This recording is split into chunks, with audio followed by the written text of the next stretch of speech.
Everyone's kissing and she looked at me and she kissed me. But like I felt feelings that I never felt with guys that I even like made out with. I ended up like falling pretty head over heels for her. Anything that's not straight, I do think it may be a defect because we will not be here if it wasn't for straight people who could actually love each other, have sex. Welcome to Exposing Rachel and Benjor. We're here again on episode number 2. Today is going to be so exciting. We're going to be diving into some juicy stuff. If you watched last week's episode, then you're going to be caught up. But if you didn't, I'll give you a little recap, but I really want you to go back and watch it or else this really isn't going to make much sense. But we dived into Benjor's sexuality, how he realized that he was bi, and kind of how we've been making that work in our relationship. And today I want to talk a little bit about my experience. And so basically when I came out, she had a pretty surprising response, right? I was not expecting what she was going to tell me. And so today we're going to dive into that response when I came out to her. But before we go there, let's actually look at some of the comments that we've had recently about this subject. So we've had a lot of comments on our social media about this type of thing. So first one is saying, everyone wants to spin a narrative they're not a part of. Quit queer baiting people. Both for Rachel and I saying that we're queer baiting, right? Like it's so cool to be gay. That's why we're talking about these things now because wow, we're loving it. It's just so fun. Yeah, like people love being discriminated against and hating themselves on the inside for it. Totally on trend. It's obvious they've left the church. So we were in the Mormon church. We've left. We're actually going to talk about that in the next episode. But it's obvious they left the Mormon church and now you've chosen to be a lesbian. Next one, you wasted money on plastic surgery when you should have spent it on therapy to address your gay illness. Now, next one. I don't even know which one of us that one's talking about. Married in a straight relationship. Her bisexuality is LARP and marketing scheme for clicks. So again, it's saying just for clicks to get attention because it's so cool. Next one was hilarious today. I was having a good time with this one. Oh, that was a good one. And that's kind of related to our last episode, which was about, again, me coming out as bisexual to my wife, right? And married to a woman. Normal guy with parental trauma developed a porn addiction, ruined his androgen receptors and became submissive and adopted same-sex attraction as identity after getting caught doing gay shit. Which is so funny too because it says like became submissive and it's like the last thing that you would ever call Benjor is like submissive. He's very like aggressive. I'm very strong, fucking strong as fuck. So yeah, I'm very strong. Submissive is like not submissive. Now adopted same-sex attraction, right? As if it's something that we really chose. Knowing that we were extremely religious, extremely Christian, more than most Christians we've ever met. Just very indoctrinated and very deep into religions. And it's just funny because this guy's like a Christian life coach. And like in 10 seconds watching a reel, he could make a full judgment of our whole lives and say what the truth is. I love the Christians who try to tell you your story for you. It's like... They're great. They're great. Well, speaking of story though, let us go into Rachel. Tell us what's your story. I came out to you and say, hey, I'm bisexual. This could change everything in a marriage. Things could stay the same, but that's the reality I've always been. What was your reaction at that point? I think the very first thing that I said to you was like, oh my gosh, it's okay. Me too. Like immediately, like I just wanted to, like it just kind of came out of me like word vomit because you were feeling like you were crying and you just looked so ashamed.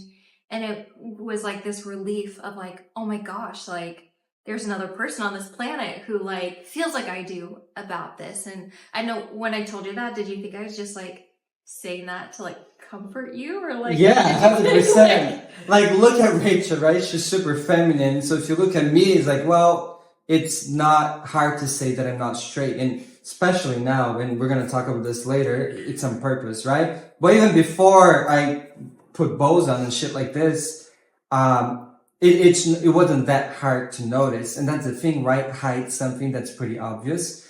Now for her, I had never ever thought about it. It wasn't a possibility in my mind. And so when I came out to her and I'm crying and it's not even like the fear of the marriage being over, but it's just a lot of emotions, right? It's like this huge secret you've been keeping from yourself and the whole world, your whole life. and then you finally open up to one person about it, that's really scary.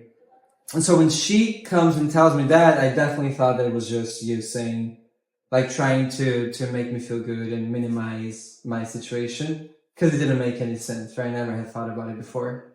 Yeah, which I think is like a huge misconception, right? And I think since being more open about myself, I've been following all of these different pages of like women who are lesbian or bi, and they're like me, they're like super feminine, and it's like, oh, like it's called like passing, right? Like passing straight, like because you look so cute or whatever it is, and it's like in reality like you're gay, but people wouldn't look at you and be like, oh yeah, they're gay, or like, oh, she's like a lesbian, because I think we have these stereotypes of what that looks like. But I think for me, going back, and this is something that you experienced too, for me, these feelings that I had for girls goes way back to childhood. And I think it's so funny when people talk about like children are too young to know those things. You know, so many people are like, oh, we don't want to introduce the idea of sexuality to children because they're too young. It's like, those ideas are already there. Because I remember for me growing up, and it's actually really funny. So I had two obsessions in my life growing up, and it was Justin Timberlake and Britney Spears. Like at that time growing up, I was probably like in first grade when this happened, but I was obsessed with the whole like Justin Timberlake, Britney Spears, dating, drama, all of that going on. And I remember in school one day they had us write, write a journal about our day, or just like a journal prompt. And that day, I guess Britney Spears and Justin Timberlake had broken up. And I remember writing in my journal for school, like, I'm so glad that they broke up, because I don't think that like Justin deserved Britney now that they broke up. Now, like, I wish that I could marry Britney Spears. Blah, blah. Like, it was this whole thing. And I remember the teacher came to me after reading it, and she's like, something that you said here, like, you said you want to marry Britney Spears. You mean like you really like her? You'd want to like be her best friend? I was like, yeah, but like I'd want to marry her. And I just remember the teacher was super like rude about it too. And imagine I'm like 6 years old, maybe not even 7. And she's like, yeah, but people can't do that. You can't marry another girl. And I didn't really get it, because again, at 6, 7, you're not like, you don't even the religious side, you're not even thinking about like man and woman. You're just like, no, like I'd want to marry them. And I'm not saying that kids know what that means, but there at least was that piece of me somewhere in there that was always a part of it. And after that experience, I was super afraid of ever saying anything like that again. But the same thing with like, I'd watch Lindsay Lohan. I can't remember what movie it was, but it was probably like Freaky Friday, one of like the Disney movies. And there was this angle of her in the movie, and I don't know, I think like her boobs looked big in her shirt or something, or she just had a curve. And I would like pause it and stare at it. And I wasn't being like a creep or anything. I mean, I guess I was, because I didn't understand what I was feeling. And it's like, oh, maybe because I'm like, I don't have boobs yet because I'm like a child and like I'm curious. And like, I think so much of it is pushed off of like curiosity, but then like looking back, it's like, I think there's probably like more to it there than I ever probably thought. I don't know. Did you ever do that when you were like 6, 7? Were there ever times when you like, just before you were introduced to something that you had the idea of it? Like, I guess kissing your neighbor was kind of like that. Yeah, it was just very animalistic, right? It wasn't rational. So in the last episode, we talked about how I kissed my friend, right? My guy friend when I was 10. That was the only time I kissed a guy. But I didn't know what I was doing, right? It was very instinctive. That's what I think it is, like instinctive, right? Because I remember even as kids, and I talked a little bit about this in my YouTube video, but I'm obviously going to go into a lot more detail here, because even when I was posting that video, I was still like kind of afraid of spilling everything, because it was still super new and I hadn't told my family or anything about it yet. I just kind of like plopped it on the internet. We've still like actually not really talked about it, because it's kind of, it's awkward. And to be honest, because it is for me something that my whole life I felt a lot of shame about, I still feel kind of like weird about talking about that with my family. Yeah, and I think that because it's a process, right, of accepting yourself and then owning it, and then exposing the side of yourself. Yeah, and then like being proud of it. Like I'm still at the It's a point where I don't process. think I'm exactly proud of it yet. Yeah. But I'm like okay with it. That's why I'm like forcing myself to talk about it, because I don't want to be like afraid of it or, you know, feel bad about something that I shouldn't have any reason to feel bad for. But even going back to, again, being like, you know, I grew up like 10, maybe 11. And me and my girlfriends, like in school, we would kiss like all the time. Like we would practice on each other, right? Like I remember I had a friend and we would like go into her closet and we would be like, oh, like I wonder what it's gonna be like to kiss a boy. We should practice. And I don't know if like little girls, we just think it's fun or anything like that. It wasn't like your story, weren't like French kissing or anything. They were just like, little pecks. But it's just funny, like the idea, even before being taught anything, like, I don't know, we've seen kissing, and so I, you know, so part of that. And then, of course, as I got older, like I still really loved guys too, right? Like I would have crushes on guys like at my school when I was really young. But it wasn't until I got into like my teenage years that I realized that I actually was starting to like develop romantic feelings for one of my friends in particular. I was like, let's see, I would have been 17 or 18, is the very first time that I actually felt like romantic feelings about a particular friend, which was always a piece also I was afraid about telling my friends and like asking like, so like you guys all like girls too, right? Like, or is it just me? Because no one talked about it. But then you don't want to be that weird person who's like, the fuck is Rachel like a creepy lesbian, like in Mean Girls? And like, Janice, like she's a lesbian, we can't have her at our pool party. I'm like, oh fuck, is that me? Like I don't want to tell anybody because then I'm like Janice, like I can't, they're not gonna invite me to stuff. But I had a friend who, for the very first time in my life, I was like, oh my gosh, like I felt not just like, oh, I want to kiss them, like romantic feelings. And I ended up like falling pretty head over heels for her in a way that I had never like fallen for a guy before. Like it was the only time that I had like fallen in love with a person, which feels very different than, you know, like having friends. Like your sister was asking me like, well, I have a ton of girlfriends and I love them, but like I'm not in, like what's the difference? Like maybe it's confusing about that. I feel like it's such a different, like, yeah, you can have like your best friends, and I love my friends, but that's totally different, right? Than I'm in love with you, I want to be in a relationship with you, I want to be around you 24/7, I want to make out with you, like, you know what I mean? Like those are very different feelings, but I guess it's different from you because you never felt that for any guys, like the romantic, like pull of it's things. just physical. It's not very romantic for me. Yeah, and that's where for the first time I realized it wasn't just like something like tiny, like, oh, everybody like kind of likes girls. I was like, oh gosh, like I really would love to be in a relationship with this person, but There's a funny TikTok about that. It's like this girl coming out to her mom. It's like, Mom, I really like girls. It's like, oh, every girl likes girls. It's like, no, Mom, I feel like girls are really pretty, like naked, like they're sexually really pretty, and I want to, you know, do things with them. And she's like, well, every woman is like that. It's like, Mom, I have news for you. I think it's such a thin line between like admiration and like lust. I think sometimes, right? It's a very thin line sometimes that we teeter, because you can look at someone and be like, oh my gosh, they're totally attractive. And the one thing to be like, I want to make out with you, I want to be physical with you. Like those are completely different things. So that's where, for me, things were really different about that. Just want to make sure it's recording. Actually, can you imagine us filming this and then it's actually not filming, and then I have to do this all over again? So that was the time that I really had to admit to myself, like, okay, Rachel, you're not just like, oh, kind of girl who likes girls, like maybe you're a lesbian. Because the whole joke with my family, at least mostly with my sisters, that I was like asexual. Because like I had crushes on guys, but I just didn't connect with guys emotionally.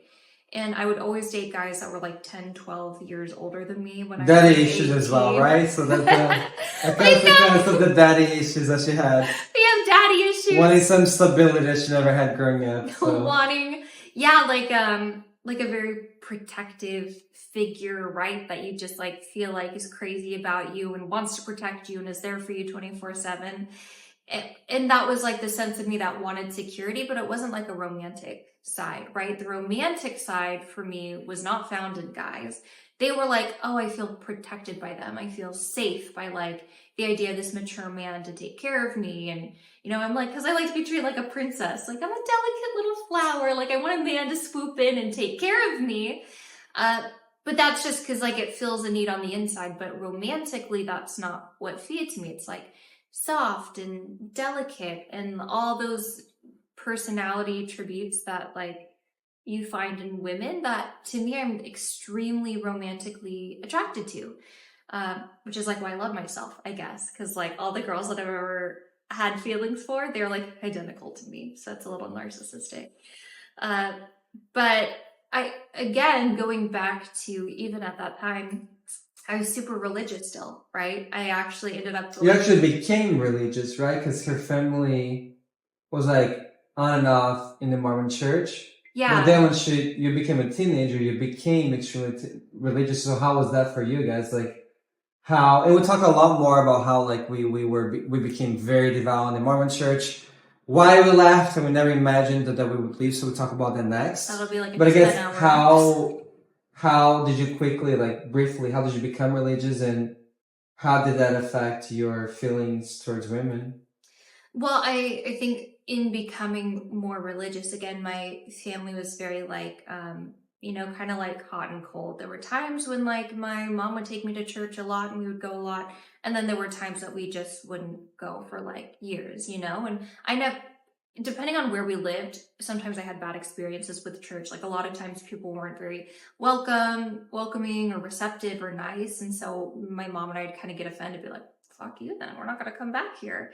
But then what ended up happening is when I went to college in California, my roommates were LDS, and I got super fellowshipped by them. Like they were so nice. And like in the church, there's like wards, like which are churches that are like all families, everyone of all different ages. But then they also have specifically just for young people, like 18 to 29. And that was the category I fell into. And I just felt like I had so many friends all of a sudden. I didn't feel like so alone. I had this big community, and that's really what kind of changed things for me, is like I really got fellowshipped into it. And also, you know, there were so many things about the doctrine specifically that I really loved too, right? This idea that, you know, there's a God who is not like the heaven and hell. Like I grew up with the idea of very much like fire and brimstone, like you'll get sent to hell for like anything. Oh my gosh, I actually remember after I kissed a girl in my closet, I remember asking my mom, I was like crying.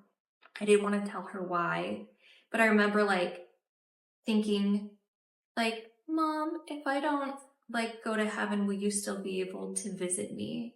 And I was like crying in the back seat. And I don't remember why, but like, I just remember when you're raised really religious, I think you're raised to feel a lot of guilt and shame about things. Like, I don't think it should ever be normal for like a 7, 8, 9-year-old to be worried about going to hell. And that was something I was constantly worried about, was like, if I do this, I'm going to go to hell. Do this, go to hell. But when I was like, you know, 18, 19 and learning more about the Mormon doctrine, it's like, this kind, loving God, this Heavenly Father who loves you, and the God of infinite second, third, fourth, a million chances. And I was like, this guy, like, this is way cooler than like the biblical God that I had so much experience with. It's like, this guy's chill and he loves me, you know, but it doesn't mean that the way that I feel is appropriate. And I think a lot of what Rich is saying is that most traditional Christians believe in heaven or hell, whereas Mormons believe in 3 degrees of heaven. And even if you were kind of shitty in this life, you're going to end up somewhere unless you killed someone or you deny God. No, like even if you kill someone, as long as you don't deny God. I guess like if you don't deny God or like don't really like worship Satan, then you're going to go to a place that's better than earth already. That's considered a level of heaven. And so that's where like the Mormon God is more merciful. Yeah. But he is a lot more strict as well than most Christians, and we gotta follow things a lot more by the rules. So the lifestyle is actually a lot more strict than most Christians. Yeah. But the idea is that like we get to heaven even if we're not great, because there's levels of heaven. But you won't actually get to be with your family for all eternity unless you're following everything and being the perfect Mormon. Now, back to your sexuality though, what was next then? So you liked that one girl, you were 17, 18, you kissed her. Tell us about the kiss, I guess. Oh yeah, I guess I Like haven't gotten into you that. did kiss her, how did that happen? Well, we were at a New Year's Eve party, and me and all my friends were going, and all my friends like had their boyfriends, and so me and her were the only ones who like we didn't have a date, which is fine. But it was really quick. Like it really isn't like this huge deal, but it was like the clock was counting to midnight, and when everybody kisses New Year's, they do that in Brazil too, right? Yeah. Everyone kisses at New Year's. Mm-hmm. So like the clock strikes 12, right? Everyone's kissing, and she looked at me, and she's like, friends can kiss too, whatever. Happy New Year. And she kissed me. It was like so quick. It was like a 2-second kiss. Like it was like so, but I say that, but it was no tongue. It was just like, but like I felt like I felt feelings that I'd never felt with guys that I had even like made out with, right? Like even just that tiny little kiss, it just felt so different, which is also like what solidified to me, like I really do, I'm in love with her, right? Which means like, am I lesbian? Like, I knew that I really like guys. I was like, I'm at least definitely bisexual. But again, going back to the church, and because I was getting so big into it, I was like, yeah, but that's like such a no-no. Like, I cannot be gay or bi or whatever, because that's just not part of God's plan. And I don't understand it and I don't get it. But he said no, and I just have to respect that. It was my frame of mind back then. So I ended up going on a Mormon mission right after that, because that's like how much of a change went from me being like, I don't really care about church or anything, to like going crazy, like I have to follow everything. I'm going to be like the best Mormon in the world. I'm going to follow every rule, which I did. You and I both did. Like we were so devout, so like to the T. We kept every single commandment. Like there was no loopholes or anything, except maybe like watching TV past midnight. It's technically Sunday, but even you tried not to do that. So like I wanted to be so devout because I was terrified of not being with my family forever, right? That's something that I think in the church they really use against you, which is sad because they say they want you to be with your family forever. But it's always to follow their lifestyle, right? And their view of family. Everything you preach. And if they don't, then you're not. And they're told like, well, you'll get a chance in the spirit world. And so that's what I think gives my parents some peace. I talked to them about it because they've been so nice about us leaving, and my mom does not pressure me at all. My dad hasn't said anything to me. Like they've been so good about it. But I know in their heart, they're really worried because, I think they think that we're probably, I wouldn't say damned, but think that we're making the wrong choice. We're not going to go to the highest level of heaven. Real quick before I forget, can we address the elephant in the room? What is it? What are you wearing? Well, did I get a no job again? Did I get hit in the nose again for the first time? Maybe. I did the martial arts for like 6 years. Since I got hit many times in the nose. Well, I have a song coming out. It's called Odd Goat, as you know, because I listen to it every single day. It's really, really powerful. So today we're talking here about sexuality, right? Just accepting yourselves, not being ashamed of things that we shouldn't be embarrassed about, which the podcast is all about this, right? Really exposing your secrets so that you can get rid of shame in your life and you can really learn to embrace the parts of yourself that you cannot change the things that you can, and really be really happy and very fulfilled and successful. So that's what this is all about. And as part of what I do music, and that's really to really help brainwash myself, my clients, and everybody to accept themselves, to change the things they can, and to really be successful by doing their best. And so this outgo is really about embracing yourself, embracing your sexuality, and not being embarrassed, not letting religion or anything make you feel bad for things that are not your fault and that are not bad, period. And so it's coming out soon. This here's part of it. You're going to understand it when you watch the music video. It's going to be a very powerful music video. And so go to benjor.com, benjor.com/music. And then you're going to check out songs that are out now, videos that are out now, and when this is going to be out. You're going to love it. But back to your story. And so you go on your Mormon mission, spend 1.5 years preaching that people need to be in a marriage between a man and a woman to go to heaven, to be with their families forever, and then you come back and what happens next? Well, and what's even sad, I mean, thinking back to my mission, I remember teaching a lot of people who were gay, right? And really trying to explain to them, and it's such a difficult situation because, you know, I didn't want to say, like, I get it, I struggle with it too, because I felt so lucky.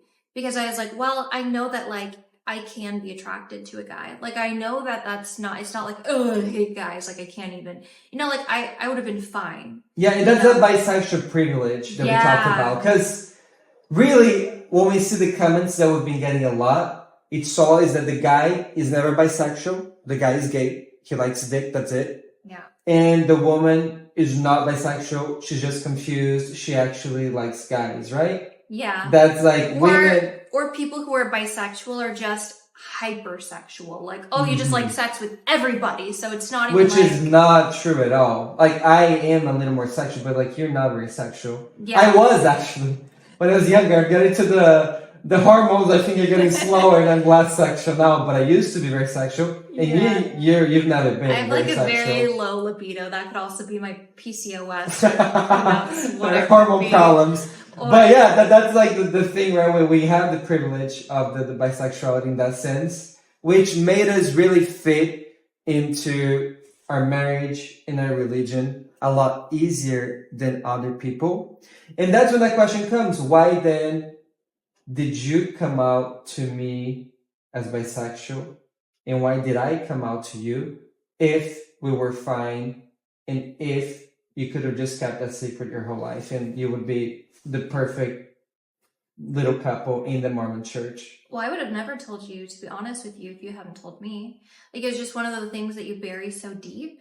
And I didn't ever want you to question, like, if I regretted marrying a guy, right? Like, if I wanted to be with you, I never wanted you to think that, which is why when you told me, it was super scary for me because I'm like, yeah, me too. And I was just going to swallow it my whole life. Like, no one was going to know. Like a lot of people do, right? It's very common. Yeah. And I think it obviously adds a lot of transparency to our marriage, which is amazing. And I'm so glad we know that, but it does still make me feel bad for people who get into marriages and they're not attracted to their partner. Like, they love them as people, but it's really hard that, you know, in the church, there's this huge push toward not even like living an abstinent life. It's like, no, you should get married and have family and like have kids and all this stuff. It's not even like, oh, well, you could just be alone and suffer. Well, that is an option. It is, but then you're just saying you should try getting married, right? Like, and it can probably work. Right, because at least you're not alone.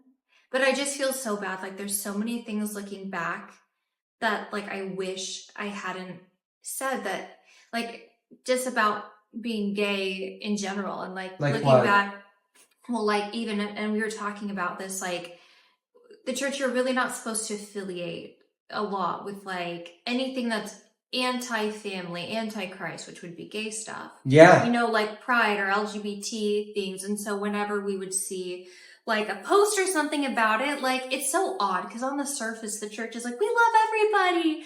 But on the subsurface, there's the culture of like, if you're actively part of like, oh, you're a huge ally and like you're, you know, doing fundraisers and things for, you know, LGBTQ. Which we wouldn't anyways, right? Because when you're in the closet, you don't really want to associate yourself with the group because you're like, why is he associating himself with the group? Yeah. Which is a big reason why as well. This next one will be extremely gay. And it's a beautiful message to prevent suicide and to prevent all the shit that happens with people who don't accept themselves and the hate crimes that happen against LGBTQ people.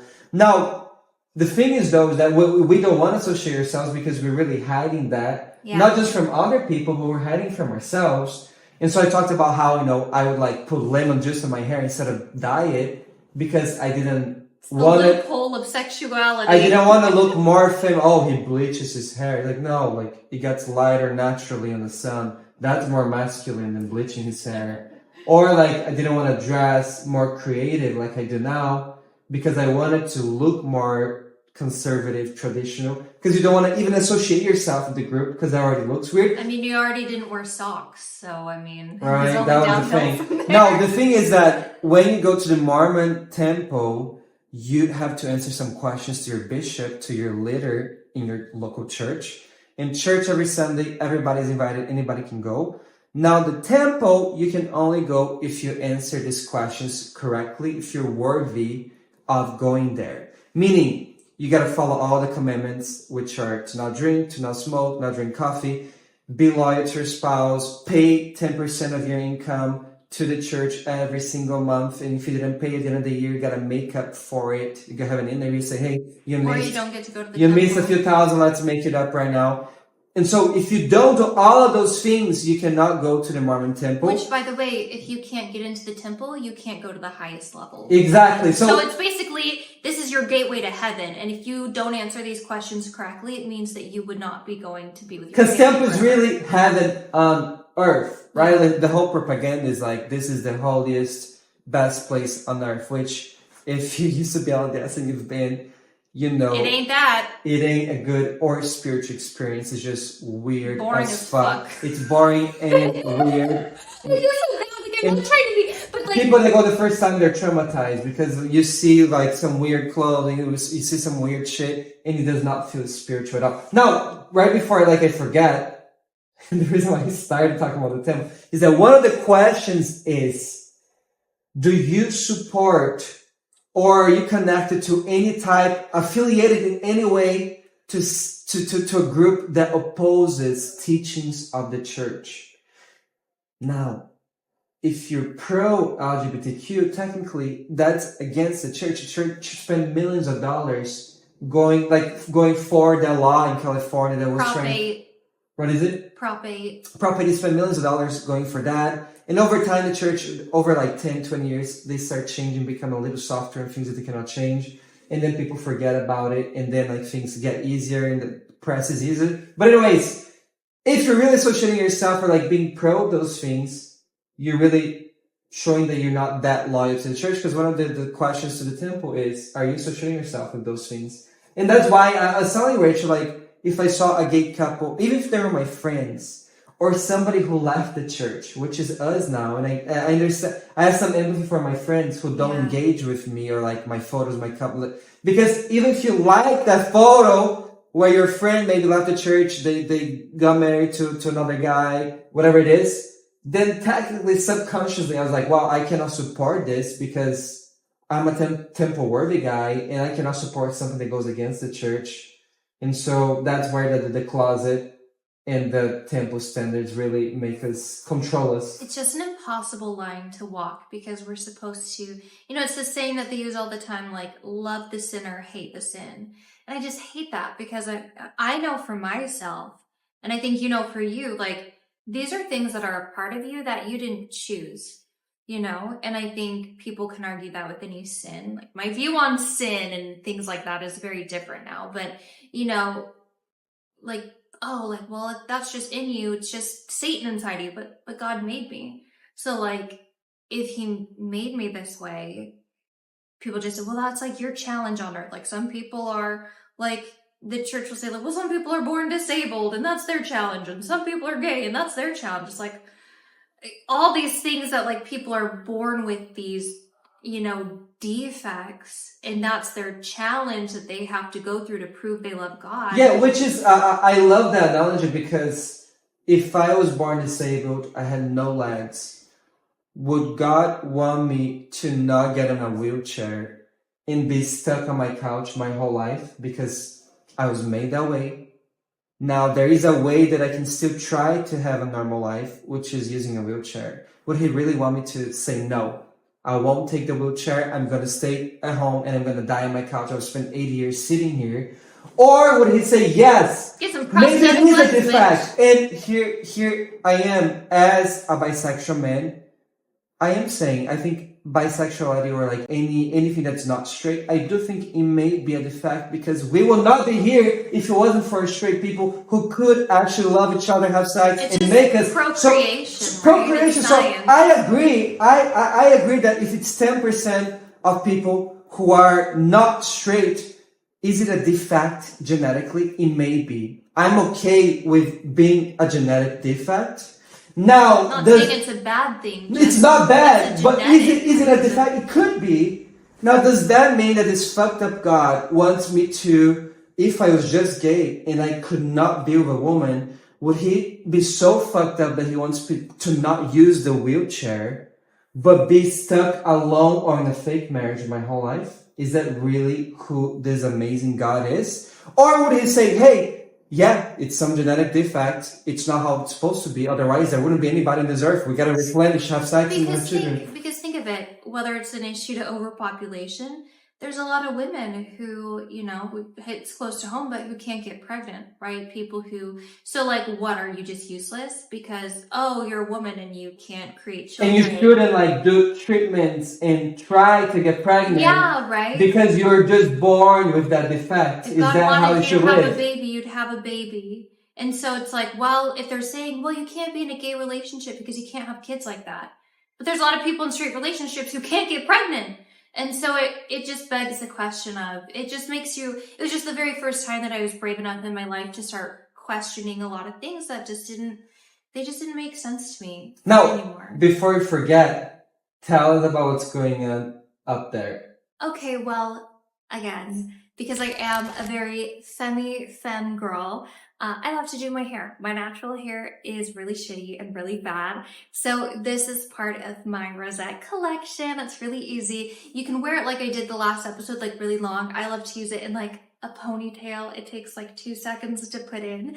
So if you're looking for more of like the big poofy, like pageant or like drag queen, all the time people are like, oh my God, she looks like a drag queen. Like, oh my God, thank you. Compliment. Best compliment you could give They me. spent 4 hours getting ready. I know. And you spent 10 minutes, so that's a compliment, right? Yeah, so the only part of my hair that's real is like this little piece showing right here. So if you also are femme or you want to be femme, then go to rosapp.co. You can pick out any one of the colors, and you'll look amazing. So just have to, you know, throw that out there about my own business. Yeah. Well, tell us. So you grew up religious and then you go on a Mormon mission, become very, very Mormon. You get married, you had feelings towards guys, so it wasn't that big of a deal, but you did like a girl before. I come out to you as bisexual, you come out as bisexual. What's changed in your life since you've opened up to me about being bisexual? I feel so much lighter, like, and especially because you and I are both used to like growing up feeling like if something doesn't fit the mold, you shouldn't talk about it, right? So many things that I felt like growing up, I had to keep inside, not to say anything bad about my family, but like, you know, they're very much sweep it under the rug people. They're from the South. And that's how they were raised too, right? It's just generational beliefs that were held where really most people don't break out of those beliefs. However, their parents raised them, they'll just keep doing the same thing over and over again. And so, yeah, they just did their best, but... They did their best, but for me, I feel so much like lighter just being able to say the things that I feel, because I always think about, like, back when I was struggling with all of this, and I wasn't even brave enough, like, I could have gone on YouTube to look, but I was afraid I'd find something I didn't want to see. You know, or like realize me like, oh my gosh, I am a lesbian. I'm gonna like leave everything behind. But I just wish that there had been like me to go to my younger version of myself and explain all of this. And like, you're not weird. It's okay. So I just feel so much lighter, and especially with you, I think the biggest thing is just that we're both more open about comments. Like when we see hot people, I'm like, oh my God, like look at her boobs. Those are the kind that I want. You know what I mean? Like we're a lot more open about like, oh my gosh, they're so hot, or like this and that. And it's not like in a gross sexual way. It's just it's like I want to look like that, you know? Yeah, it's like we want to look like it. And yeah, they do look good, but it's like, yeah, I think our marriage hasn't really changed. It's just become deeper and even more. I think we were already really open before. Yeah, we were like 95%. But now, like, there's really no secrets, right? Before there was almost no secrets, and now there's no secrets. I think that's really deepened our relationship. And I want to carry that with our family too, right? You know, I know our kids aren't going to want to tell us everything. I get that. But they will. But because they like us enough to, and we will share. Totally. You can't like, I mean, I get it. Like, they might tell us later. But it's true. Not in the moment. I think there's things as a kid you keep from your parents. And then later you're like, oh my gosh, I never told you this, but... So like, I know eventually, but I want to be able to keep that thing going, like with our kids, like, look, there's nothing that you can say or do unless you're like, hey, dream about killing people, and I'm actually a serial killer, and you're like skinning our dogs in the backyard. Like, maybe that, keep to yourself. We're gonna No, get you a you treat. gotta lock them away. No, we have to get you to see a shrink. But I want to create a space for people who can be like, yeah, that's what I'm struggling with. I mean, like, you don't have to keep saying, and I'm in the habit of it, saying struggle. I hate that. I struggle with it. Like, no, that's a part of who I am, and it makes me who I am. Like, I love that I'm feminine and soft, and I like that about people. I like that I don't like just gym bros and thick dudes, and that's just not my vibe. I hate it. And that's who I am. And the same with you. Like, your sexuality is a big part of like the characteristics that you have, and it makes us who we are, and I just think it's gonna make our family strong. It's true, and I think it's just about learning to see the bright side of things, right? Because it's hard to see in the beginning, like, how could this ever benefit me in any possible way? But then I think about all of the biggest artists and the biggest people in like art and creative work. A lot of them are LGBTQ, right? A lot of them are not straight people. And so it does make me believe that creativity is a gift that a lot of LGBTQ people have been blessed with. And I'm like, I thrived in my life because I'm so creative, because I feel like I was not born very talented. I was not born very smart. I did not look that good. Like, I feel like I wasn't born with much, but my creativity and my delusionalness, being so delusional and creative, is really what's made me get like whatever I wanted. Like, really, like, buy a house when we're 22 and had no money, get that job that I was not qualified for, open a business, grow the business to like 38K month, right? Like the highest so far, and there's ups and downs in my life. All those things have only happened because of being creative and not looking at my limitations. And if I had to give that away to be straight, then would it really be worth it? It wouldn't be me, right? Like, I would be someone, but that wouldn't be me. And so really learning to appreciate who we are, even with those things that we don't quite like in the beginning, that we don't understand or don't appreciate. I think that's really powerful as well. And I think too, just like learning not to be ashamed of yourself. And I think we'll talk more about this, right? I think it's hard to talk about anything without talking about our experience in the church, because like that is a huge mold of our DNA. I feel like, for me, the way that we were raised. And that's for anybody, not just in Mormon church, but anybody that grew up extremely Christian or extremely traditional, like in an extremely traditional religion. You will relate to this. Extremely evangelical, you will relate, because it's really, you were born and put into a mold that you have to fit. And the things about you that are like different or off, or things like are not godly, right? Like there's, I mean, if it's not godly, it's satanic. Yeah. And so when we talk about it, it's just about not being ashamed of like the pieces of yourself. Doesn't mean you don't want to improve. Like, yeah, I get angry sometimes, right? Or we have, personality defects that sometimes are not great. But it's about like not being ashamed of those things. Like, oh, like I have a temper, and so I must like be so ungodly. It's like, man, I have a temper because, well, I'm saying for you. And, you have a huge temper. Yeah. Why? Because you're wildly passionate.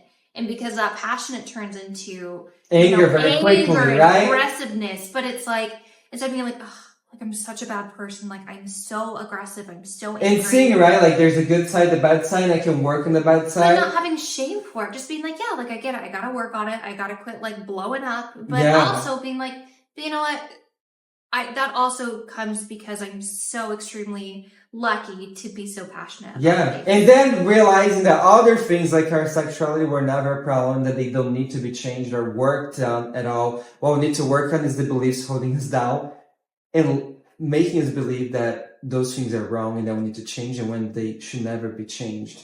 Now, speaking of that, I own a company called BenjorGoals.com. And what I do there is really help people hit their personal and financial goals all day long. So it's usually people who they either have or want to launch a business while working their personal things. What I've noticed from my entrepreneurial journey is that any type of personal beliefs I had holding me back, they directly affected my business. I could not be confident enough to show up on social media, to create content, to reach out to prospects, to do anything, to make more money, to be successful, when I thought I looked really ugly on camera, when I thought that I was too feminine, I looked too like, why does he move his hand so much? Like, let's hold it down. Like any type of beliefs that were very personal, they were exposed when I was trying to make money, be successful. And those held me down really deeply. So really, this journey has been a lot of like getting rid of those. And that's what we do at benjorgoals.com. We help you really work on your financial goals, like growing, launching a business, but also making sure that you're staying fit, you're staying in a good mental place. You're really growing in every area of your life that matters to you, so you can become the person you want to become and hit all of your craziest dreams and goals. So that's what I do. Go to benjor.com/club. Again, BENJOR, weirdname.com/club. Join a free club right there. There's a free 50-day trial. You can test it out. See, I know you're going to love it, but test it out for free. If you love it, it's really cheap afterwards. And then if you need even more help, we can talk after, but that club is really powerful. That being said, any final remarks before we close this? No, I just want to say that I am really excited that we're doing this. If there's anything especially that you want to know about us, anything that you have questions about, especially, I mean, keep in mind that next week we're going to be talking a lot about, how we were raised and, how we decided to leave the LDS church. But if there's anything in particular that you want to know about or have questions about, we're called Exposing because there's like no secrets. We're not embarrassed or ashamed to answer anything. So leave any comments below if there's anything that you really feel like you want to know. And subscribe to this channel because we're going to talk about a lot of juicy stuff. We're going to talk about getting botched. So all the plastic surgeries we've done as a couple, all the things that went wrong, all the things that went well. We're going to talk about a lot of cringy stuff. We're going to talk about all the funny stories that we've had as we've grown into ourselves, as we've learned to become really confident. And opposed to what people think on social media, right? They see like me with plastic surgery, Rachel too, and like all her beauty stuff. They think we're not confident. Let me tell you, you cannot come on camera and expose all of your secrets if you're not fucking 100% confident of yourself. Yeah, like I wouldn't show myself looking like a troll. I was extremely confident and in love with myself, but and so we hope that by watching this, you can also gain that confidence, become really powerful in who you are, and hit your craziest goals and dreams. So I'm Benjor. Stay crazy. Subscribe for more, and we'll see you next time. See you guys. Bye.